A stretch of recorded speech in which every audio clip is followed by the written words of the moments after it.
Since 1945, Weatherby's been building the finest firearms and ammunition in the world.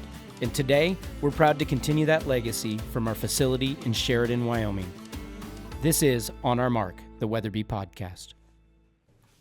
They call them lots of things. The Ghost of the Timber, Wapiti, Mountain Monarch, Brown Ghost, the High Country King. But whatever name you use, when a bull elk steps out of the timber and lets loose that haunting bugle, it rattles you to the core. On this episode of On Our Mark, the Weatherby podcast, we're talking about what it means to go after one of these giants alone. Nobody's to glass for you, no pack string waiting at the ridge, just you, your rifle, and the vast country that elk call home. Just because you hunt alone doesn't mean that you are alone, though. After the shot, after the adrenaline fades, you realize that calling for help isn't weakness, it's a must. Packing out hundreds of pounds of meat through miles of rough country will humble even the strongest hunter. Today, we're diving into the solitude, the challenge, and the humbling reality of going it alone on an elk hunt. And then what happens after the moment when you key the radio or send that inReach message, phone a friend and say, bull down. That was pretty good. So we had quite the week. Yeah, man, it feels like the longest week of all time. I can't tell if it feels like a Friday or if it feels like a Monday right now. I'm kind of all over the place. Well, just for grounding, I guess, it is Friday afternoon. It's been a long week. On Tuesday. Yeah, Tuesday mid-morning, you come in my office and I feel pretty good about where I'm at with stuff. I'm thinking about at lunch heading up the mountain, giving it a go for elk. And I'm like, yeah, do it. Let's go. That sounds awesome. And, 4 o'clock? 4:30. 4:30? Yeah. So 5 hours later, you have a bull down. Bull down, yeah. Which is so crazy that it's like that timeline feels like it happened so quick. But then like you rewind a little bit and it's like you're just like pounding your head of all the days that like it doesn't happen like that. So dude, we did a week-long hunt together. We were on elk. We saw elk multiple times. Could not seal the deal. I knew where you were going on this hunt. It was good about 5 miles in. There's no way he has a bull down already. This is not possible. Yeah, so this is kind of how it transpired was, I left early, had everything kind of tied up, and I was like, well, I'm going to go. There's 2 days left of season, right? So this is also very end of the general season here, and a couple units that we like to hunt. And like Saturday, Sunday, I pounded it, man. I put in tons of miles, didn't even see an elk, and we did that 5-day hunt, but then I also hunted like 3 days of archery and general units, and so it was kind of like just this big moment. It's like, man, there's only 2 days left. Mm-hmm. I'd be mad if I didn't try to go, if I got everything that I needed to get done. And I checked with the wife, and she's like, you need to go. Like, she pretty much told me to go. Yeah.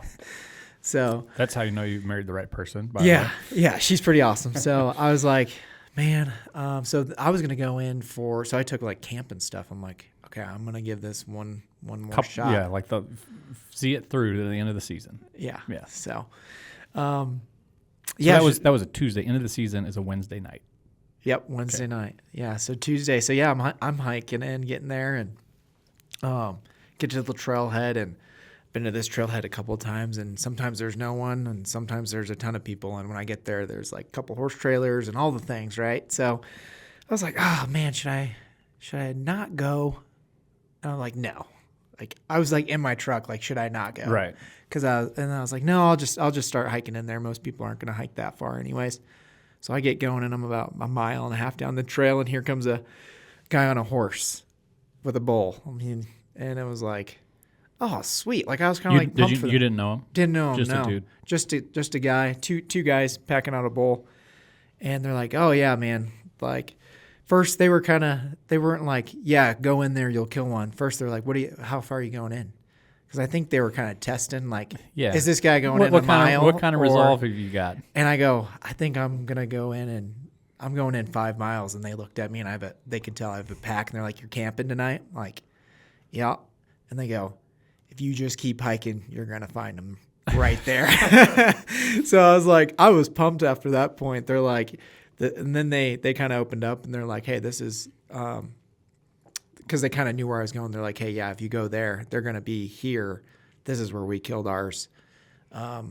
They had been hunting in the same thing, and it's just like the elk finally showed up. We've kind of had a weird Wyoming winter where it was like, I mean, it was 60 degrees yesterday. So it's like the elk are just kind of doing whatever they want to do.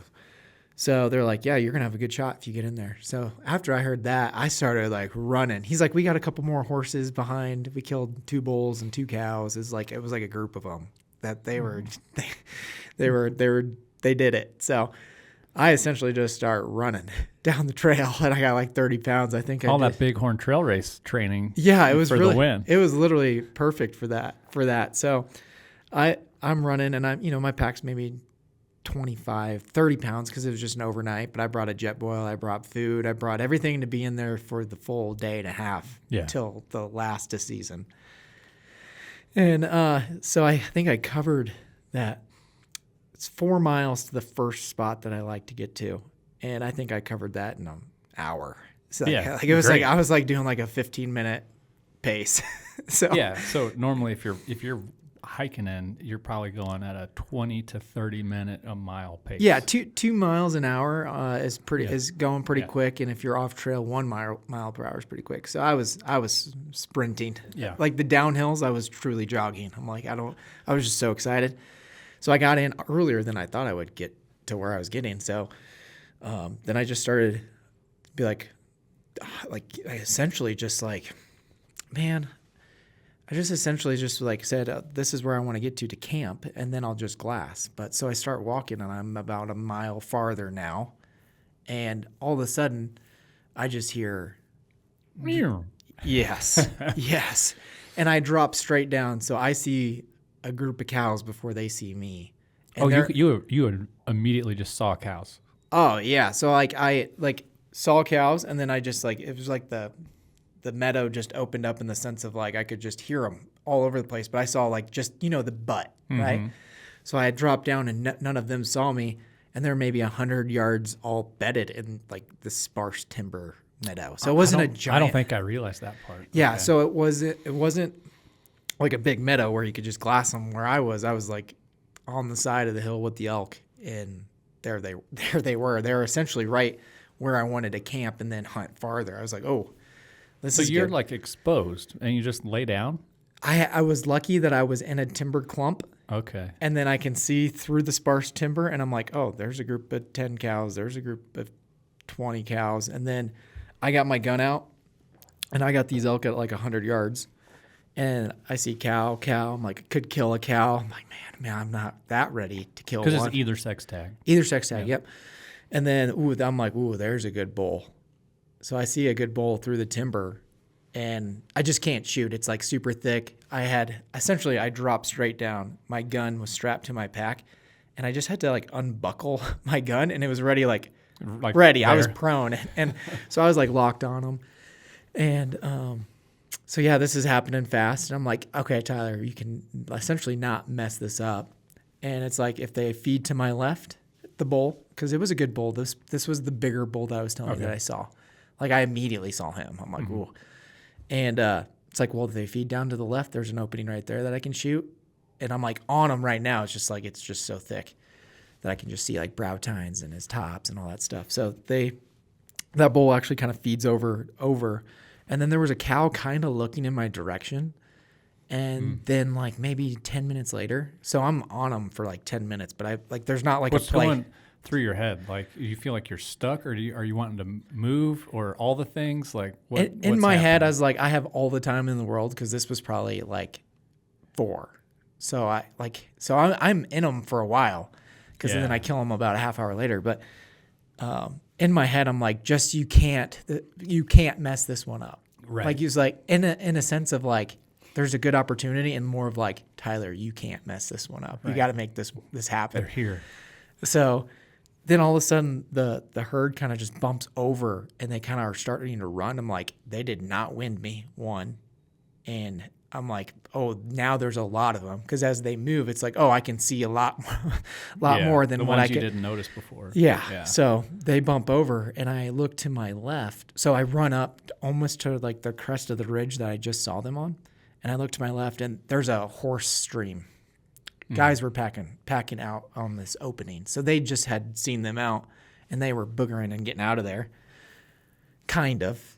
Yeah. But it's wild. So it's like, I just run up to the next thing. I had been in there before. I've hunted this spot quite a bit. And I'm like, oh, well, if there's this meadow and then there's this exit trail that I know that's where they're going.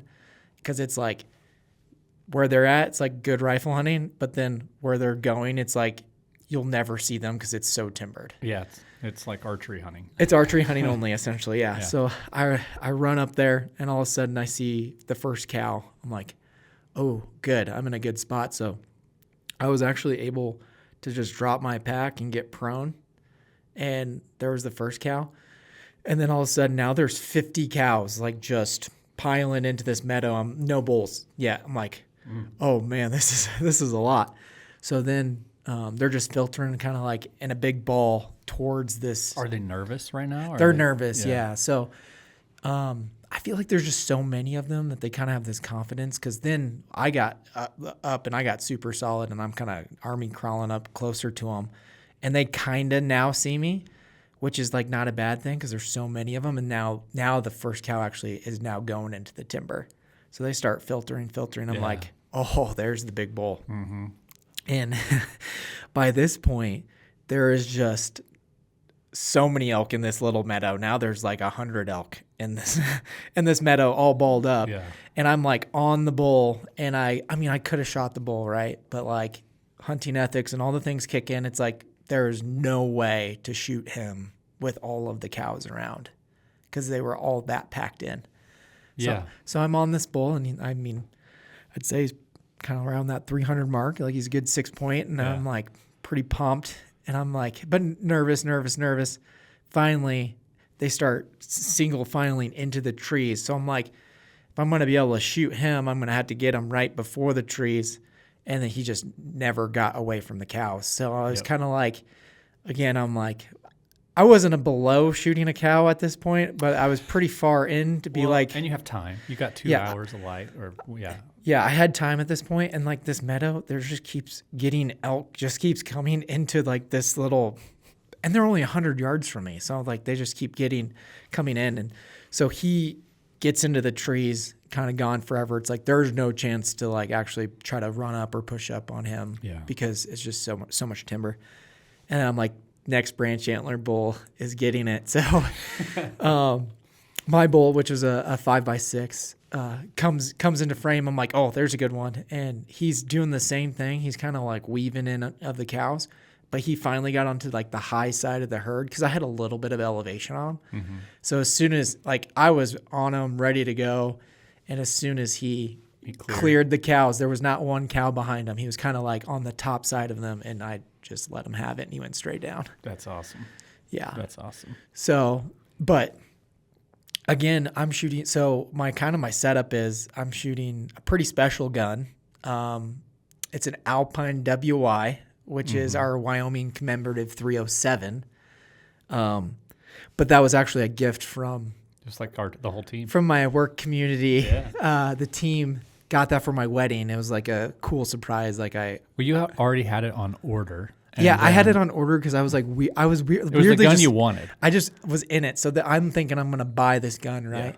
And then I was literally the first order, and then I go to pick it up, and Corey, our customer service manager and showroom manager, was like, "Oh man, they just don't have it done." And then I was like, "Oh, I guess that makes sense. We got to ship to dealers first." And I'm like rationalizing in my head, right? And then it was after my wedding. And it was like a couple weeks after, and he's like, "It's done." I'm like, "Corey, I really need this for elk season." Right. And then it's finally done. And then, I went down to go pay for it, and like the entire team's in there. I'm like, is everyone just taking a break? Like, what's happening? Why is everybody in the showroom? Yeah, I think like you were in there. And I think I was like, what's everyone doing? And then you're like, oh, I was just talking to someone. And then I went down to go pay, and they're like, this is actually from the whole team. So yeah, everybody pulled together and bought that gun that you wanted for you, and we did a custom floor plate. Yeah, so it was pretty special that it's also like a Wyoming gun. It's like from my home away from home, the Wyoming family kind of thing. So it was really awesome to be able to shoot that gun. But I was shooting it suppressed, so the cows had none of the elk had any idea what happened. Like he went straight down, and then all the cows are still just like half in the half in the meadow, like kind of now single fouling into the timber. I weirdly had service in this way back spot, and I FaceTimed Kobe. No, I called Kobe. And I called Kobe. It's 4:30. Kobe goes, he goes, "What's up, dude?" I'm like, "I just killed a bull." And he goes, "What?" He's like, I was like, "I just killed a bull." He's like, "Really? Like right now?" I was like, "Yeah." Yeah.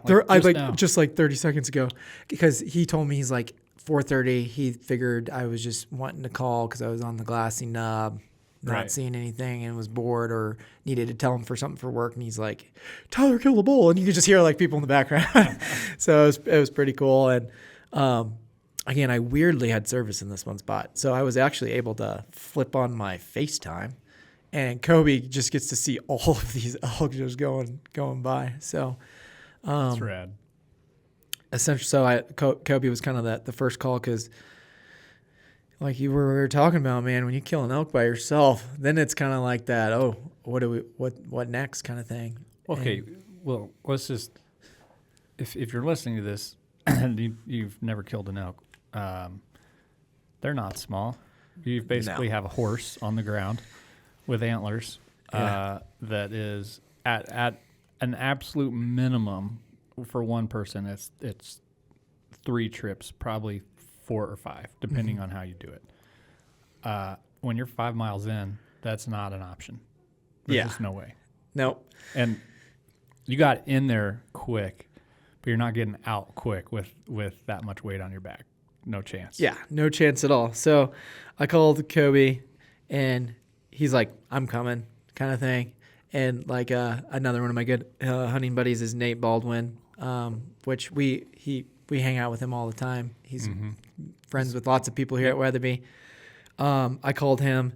I called JD, and then I called you and Adam. A lot of these like were also where it was just more of like, I can't believe it. Like, I was like calling, like I was like, normally you don't have service, so I was just like calling all my friends, and it was pretty funny. So JD would have came. He's like, "I'm at Rockies." He's like, "Do you need me to leave hockey practice?" At my son's hockey practice. Yeah, he said he told Megan, which is his wife, Tyler killed a bull, and she's like, "When will you be back?" Because she's just like, she just knew. He's like, "Oh no, he's got 2 guys that are gonna help," which was just awesome. So everyone was willing to help. Yeah. It was pretty cool. So yeah. Well, and so you called me, and I'm like, "Do you need help?" You're like, "No, I think we got it covered, but you need to get here." I'm like, what? He's like, "The elk are still here." Yeah. I was like, I've never seen so many elk ever. And I'm like, if you want to kill a bull, you should come right now. Yeah. And so I'm like, well, okay, Tyler, I've got stuff to do tonight. We've been redoing our bathroom. I've like got to get this project done. I've got to go do some tiling. And I'm like, I'll just come in the morning, not really understanding the situation. And he's like, "No, you can't do that." I go, "Luke, you can't, because if you're late, 1 second late, it's not going to work. Like, you have to come now." And I'm like, well, I'm also 5 miles back here. So it's like you'd have to leave at 3 or 4. I have to get up at 2:30 or 3. It'd be terrible. Yeah, it'd be dumb.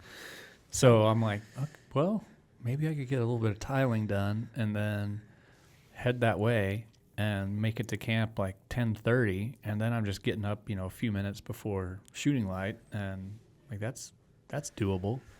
So that's exactly what happened. But rewinding just a little bit, you're like, "Hey, I've got stuff I'm not sure I can carry out. My tent, my sleeping bag that I'm not going to need.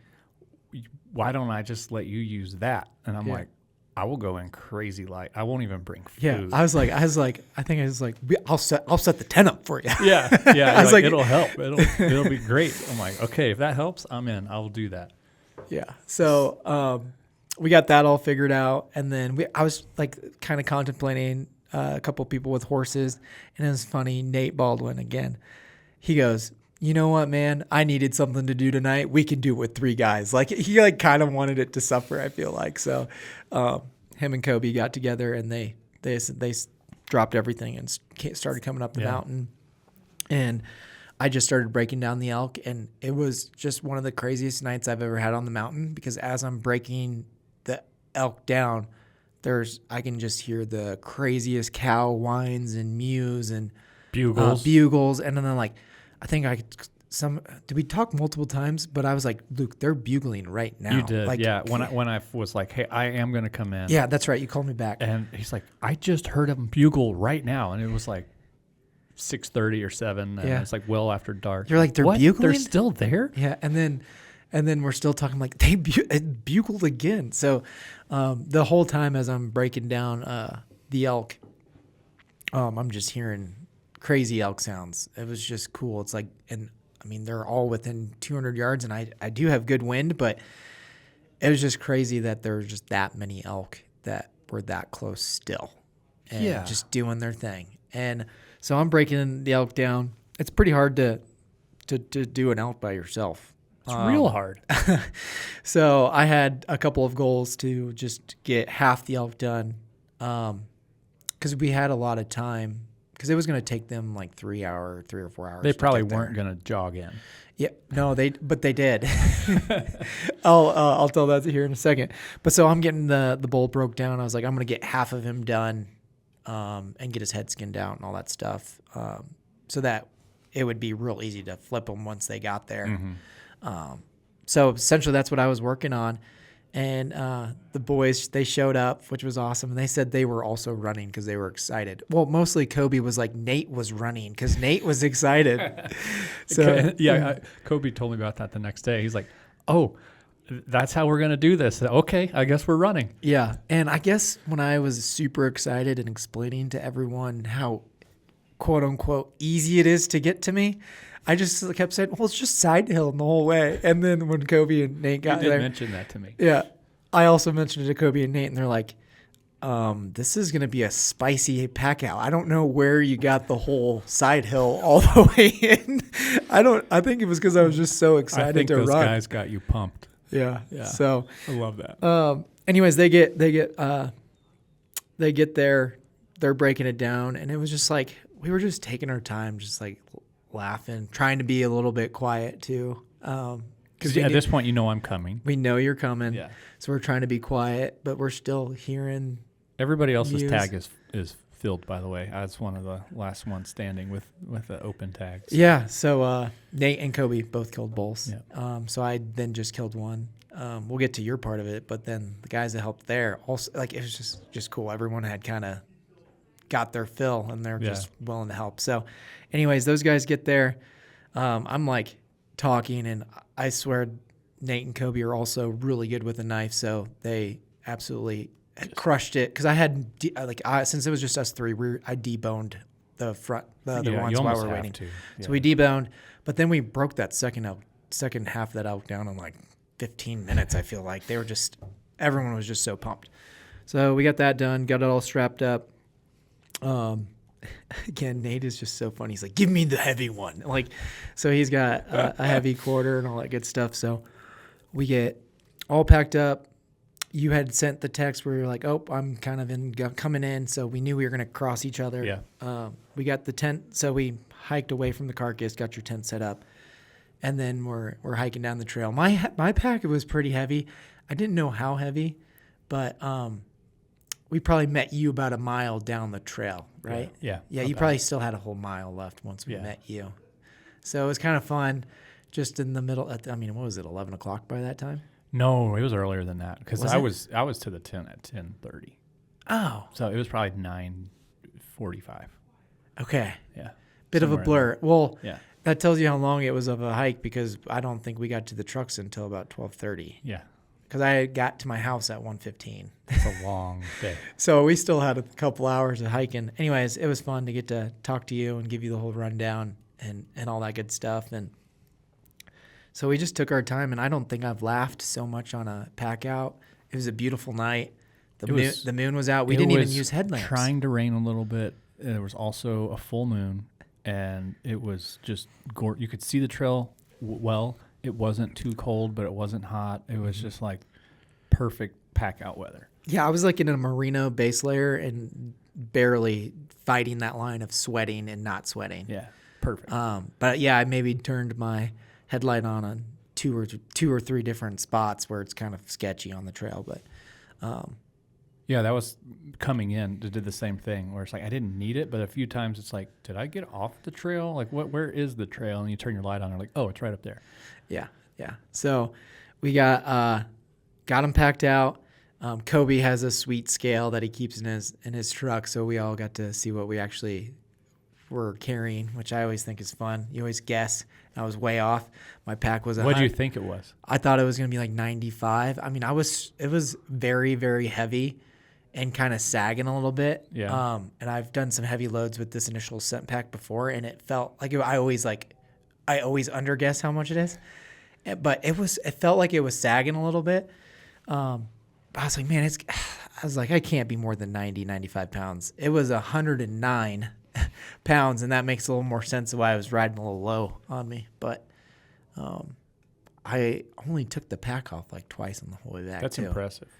But it's the bighorn training, man. Yeah, you were ready. There was parts in there where it was pretty hard, but I just it was like nothing's as hard as the bighorn you race. did 52 miles. Yeah, so like there was parts and I was like, it's all mental. Like that bighorn race actually did change my mindset a lot on some of the, like when your legs hurt or That's something. why you do hard things. Yeah, because I was like, I was in my head reminding myself that's like at the end of the 52-mile race, I ran a 10-minute mile pace. Like you can be down and out, but you can run. Your body can do way more than what you think you can do.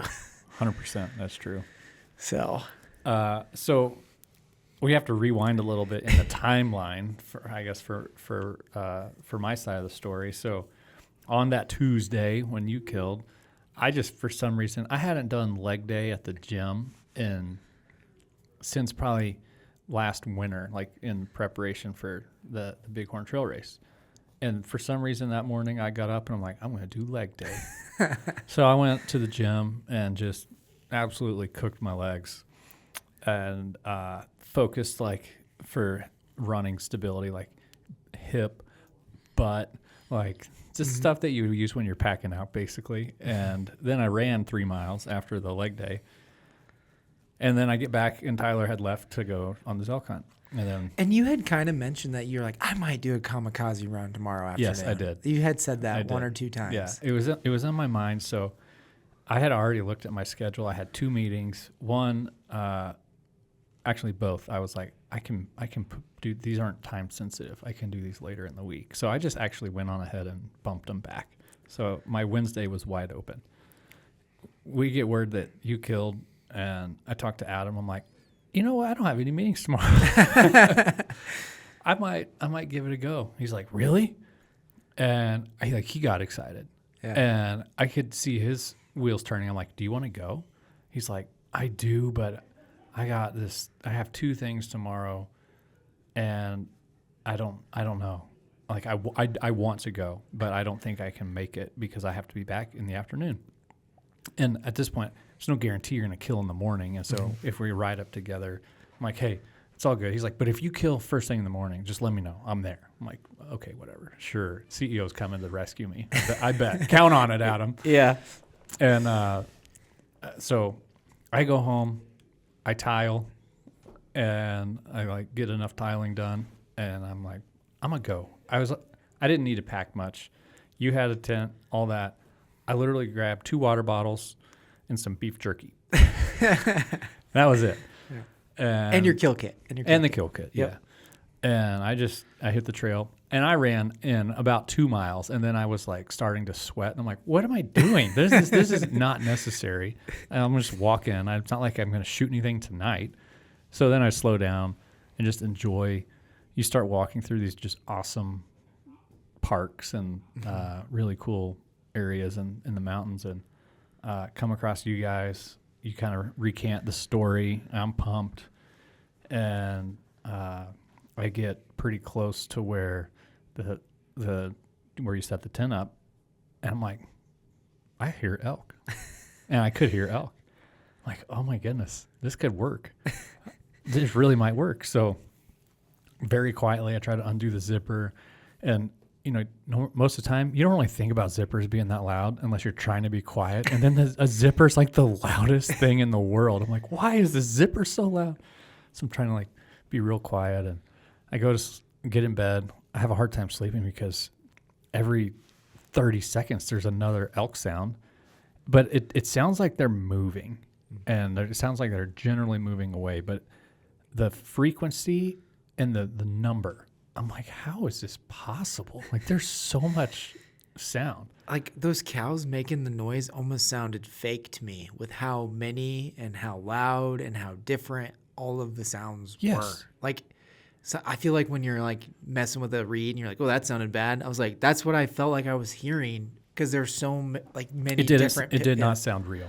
Yeah. It was weird. So I was kind of in and out of consciousness while sleeping from probably by the time I was actually trying to sleep, it was probably 11. I've got an alarm set. I think shooting light was 6:20.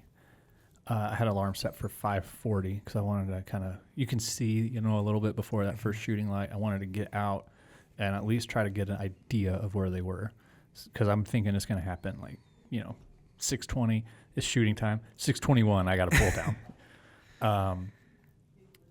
Somewhere in the middle of the night, I think there was a team of coyotes on your carcass because it was close and they just howled and barked for a long time. At one point, I considered just going over there and trying to shoot them in the dark because it was a full moon. You could see everything. Yeah. I decided against it because I didn't want to risk anything with pushing the elk out. So I get up in the morning. It's relatively quiet at first. I'm like, I don't really hear them. That's weird. And then real faint. I'm like, oh, I think I do hear them. And it just gives you a direction to go. Mm-hmm. And so I start hiking the way that I think I can hear them. I go through some openings, through some timber, through an opening, through some more timber. And then this sunrise was gorgeous, just kind of that big orange glow. And I'm glassing. I'm like, man, there's so many shrubs on that hillside over there. And I realized it's not shrubs. It is just a hill full of elk. I don't even know how to quantify. Many, many, many hundreds. It was surreal seeing that many all at once. And then I didn't bring a spotter on purpose. I was going in light. I thought I was going to be up close and personal. And I'm with my binos, they're 1,000 yards away. I'm trying to find a bull. I'm like, wait, this is dumb. There's hundreds of elk over there. There has to be a good bull. So the problem is they're across this big, vast opening. I'm like, there's no way. I can't go right at them. That's going to be almost impossible. So I start side hilling, kind of parallel but slightly away to where the herd was. And I get to another opening. There's some big rocks, big flat rock, a perfectly flat rock. So I lay down. I get prone, get the gun out. Start looking, and the very last elk that's pushing the whole herd is just this really big bull. And I'm like, oh, man, that's a big boy, 700 yards at this point. Mm-hmm. And so I'm like, I ranged it, I dialed the scope, but he never stopped moving. Mm-hmm. 700 yards, I'm by myself, there's no spotter. And I'm like, no, this is a bad idea. So I can tell where they're going because the front of the herd that's hundreds and hundreds and hundreds of yards in front of the back of the herd is started to crest this hill. And I'm like, if I go just a little further away, I can literally run up this big hill. Bighorn training comes into play. And I think I can pop out where they're going. And the wind is right for it. I'm like, that's the plan. So that's what I do. I just bomb it up this hill. It's not really a run because it's a big hill, but I hustled. Yeah. And I pop out. I picked this big tree that I knew would be safe so that I wouldn't like skyline myself. I picked this big tree, and sure enough, they were right where I thought they were going to be. But it was like 300 or 400 yards. I could see their heads, and it wasn't going to be a good shot. Yeah, sometimes it's hard when you peek over. They're lower. If you don't expose yourself, then you can't get the gun set up on them, and you could ruin that pretty quickly, even though they're just like right there, right? Mm-hmm. And if you hadn't found the bull yet, and you just see a bunch of cow heads, and the worst thing you could do is, so they're in these big cow herds, so there are some bulls, but they're mixed in. So it's like if they all ball up, then you might not get the shot again. Right? Yeah. We go back to where it's like kind of what happened to me, where it's like if they were to spook, you might not get the shot just because you'd never get a clear one. They might be right there where you're like, oh, they're looking at you, but what do you do? So when I was running up the hill, I noticed there was this like really short like cliff band or like rock outcropping that ran right along the ridge, and it was 6-8 feet tall, not huge. And I'm like, man, that's perfect cover. So I get over to that, and I just go as fast as I can to where I can start to see the heads of elk of the ones that are coming up the hill. I'm like, this is it. And there was just this like little tongue of a trail that I could zigzag and pop back up. And I do that, and they're 100 yards away. They're like right there. I'm like, oh man, this is going to work. And right as soon as I pop over, I see the bull that I ended up shooting. He was mounted on a cow. Like he bred a cow. Yeah. Oh, wow. I was like, what is going on? That's like, it's November.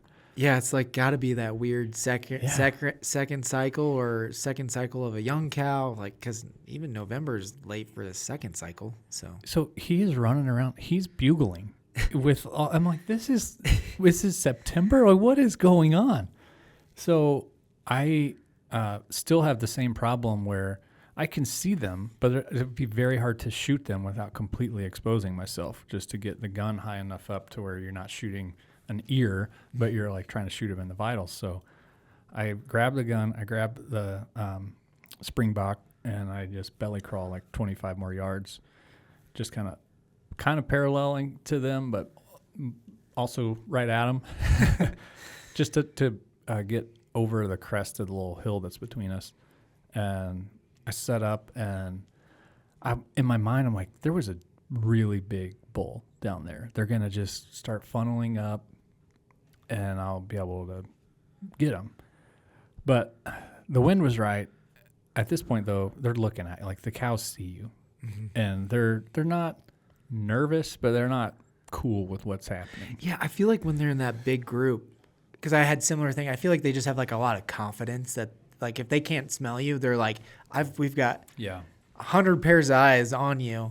Like, then they kind of have this like false confidence of like, oh, that's not danger. What is it? Like, they're still trying to figure out. It almost felt more like a curiosity. Like, yeah, they're like, what's moving on? They weren't that concerned, but they knew, they were aware that I was there.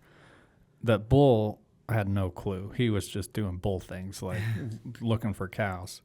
And so in my mind, I'm deciding, should I wait? I don't know. I don't know if there's other hunters. I'm feeling a little pressure. And I don't think for any reason other than that's just what they were going to do. They started just, instead of going into this open where I was set up for, they started walking directly away, which was just thick timber. Mm-hmm. It's like, oh no. But they're not running. They're just working their way in there. And the bull is kind of still in the clearing, and I'm like, I think it's now or never. This is a great bull. It'd be the best bull I've ever shot. And if I could be a fool and hold out for a giant and maybe get nothing, it's the last day of season. And I'm like, if he clears, it's herd hunting so hard, man. Like, they just weave in around each other. Each elk's just doing its own elk thing.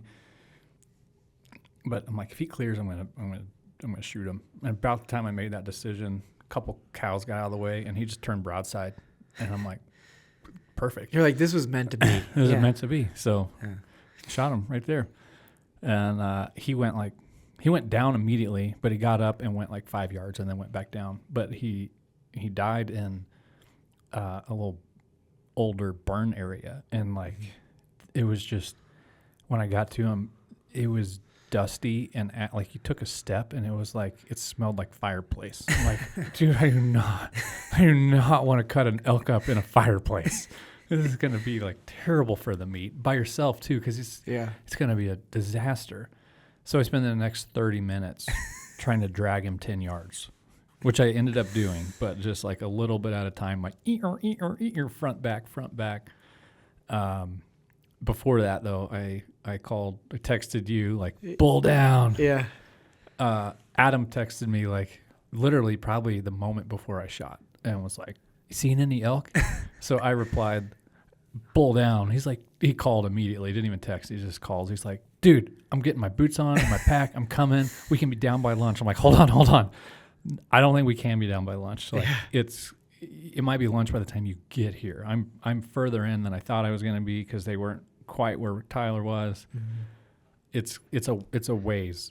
And so he's like, "No, I'm coming. I can change this thing that I got early afternoon. I just got to be back by 4. I'm like, that's questionable at this point. It's 7 a.m., but that's questionable. He's like, "No, we got it." So I talked to you. Well, my little funny story about talking to me was I was super tired, obviously, after. And like when you just are kind of excited, you can't sleep either. Yeah. So like I had bad sleep and I woke up like right at first light. I'm like looking at my phone. I'm like, is it happening? And then it got to like 7 and I was having breakfast with Savannah. I'm like, I think Luke's still going to kill one, but it'd be nice if he like killed one like a little bit later. And it was whatever the timing was. It was like less than 5 minutes later. I was like, "I'll let you know, Savannah." She goes to work. And, it was like less than 5 minutes later. It looks like bull down. I'm like, yes. Well, and when I talked to you guys the night before, all 3 of you were like, "We're going to see you tomorrow. We're going to come help you. We're coming back." I'm like, "Y'all are nuts. That's insane." Long story short, you're like, "I'm coming. Let me get with JD. Kobe's in. Adam's in. And the 4 of us will come help you out." I'm like, that would be huge. If we have 5 people to pack this thing out, that would be great. By the way, that camp that you set up for me, it's exactly where it was because I thought I would just come back to it, except now I'm really far from it. You think you could grab it? Yeah, so we split up. Kobe and Adam hiked in a different way to get to you. And their goal was just to get there fast to see if you had any butchering left to do or whatever. Me and JD were going to go the long, like kind of the quote unquote long way around and grab the tent. So that's what we did. I felt it was weird. Like I talked to you, I talked to Adam. I tried to take a couple cell phone pics, which was a futile effort. It's just hard. And then I'm like, all right, I'm gonna just go to town on this guy, and I want to be done by the time everybody's here so we can just go because these guys are giving their time to me. I cruised through that elk. I did not debone it because we had so much help, and my wife really wanted to make some bone broth and stuff, so I'm like, I got to bring some bones back. So I just went to town. I got all the quarters off, backstrap, tenderloins, head off, and I'm like, man, they haven't even told me that they're like about to start hiking yet. So I've got time. So I just took all the hide, eyes out, like every piece of flesh off of the face. And then I took a 30-minute nap. That's awesome. Yeah. And then Adam and Kobe got there. And then 20 minutes later. Yeah. Me and JD were cruising. We had a good pace. Then you guys showed up. Yeah. And Kobe brought his camera, got some great pics. It was just a fun time. Yeah, it was pretty great. I mean, we probably got there around noon because I think we started hiking out at like 12:36 or something like that. But it was pretty cool that we were all there, and it was super cool. But so it's a couple hours by yourself. It's a couple hours to like cut away at an elk. Then you guys had to walk in, and then it was a couple hours out. 2, probably closer to 3 for us. It gives you a lot of time to think about things when you're doing that. So I'm cutting through the elk, and I'm like, man, this is nuts. Like, first of all, this is actually dumb. because it's 5 miles in. There's 0% chance I could do this by myself. At least in a day. Like I started, that's a 2-day thing. I started to think about what it would look like. I'm like, okay, I could take a load out, and then I could probably come back and I could probably camp again. And then the next day I'd probably have to do 2 more runs. And I could do it in 3 trips. Yeah. 3 very heavy trips. Yeah, you would have probably had to do. And it would have been a full day. Yeah. Because it's an 8-hour round trip. Yeah, you probably would have like took one out, slept at the truck or drove home, came back, or hiked back in and slept in the tents, grabbed the tents, grabbed another load. And you'd be absolutely cooked. Yeah, and then that's crazy. So I'm like so grateful that I have help coming. And then you start to think about, okay, I've got help coming. This is cool. Like after a couple quick phone calls, people are coming. And I'm like thinking about who's coming. Like, okay, Adam, who doesn't have a tag, he killed a great bull. He doesn't need to come. He's the freaking CEO. Like, are you kidding me? Yeah. He was pumped. He was like, I couldn't stop him from coming. He's like, no, I'm gonna be there. I'm getting my boots and the pack. Like, I'm coming. I'm like, awesome. I think he was so antsy. Even when I was talking to you two, he wanted to come for mine. I'm like, Adam, I think we got this. Like we kind of were in that. Like he wanted to come do my bowl too. Yeah. Like I could feel the attention. He's like, no, I like kind of want to go. And I'm like. And then just the foreshadowing of like it could get pretty spicy tomorrow, so it's cool that it did come together. I just thought it through so many things, and then this may be I don't know, not the humblest thing to say, but it just started to remind me of like how great our team is, how awesome our company is, that we're more than a rifle company. We make ammo and shotguns, but I think I said it, like we're like the world's best rifle company. And it's not just because of our products, it's because of the people. We got a CEO that's willing to drop what he's doing. Like he changed meetings to do a stupid thing. Like he's going to hike 5 miles empty, turn around, and then hike 5 miles heavy.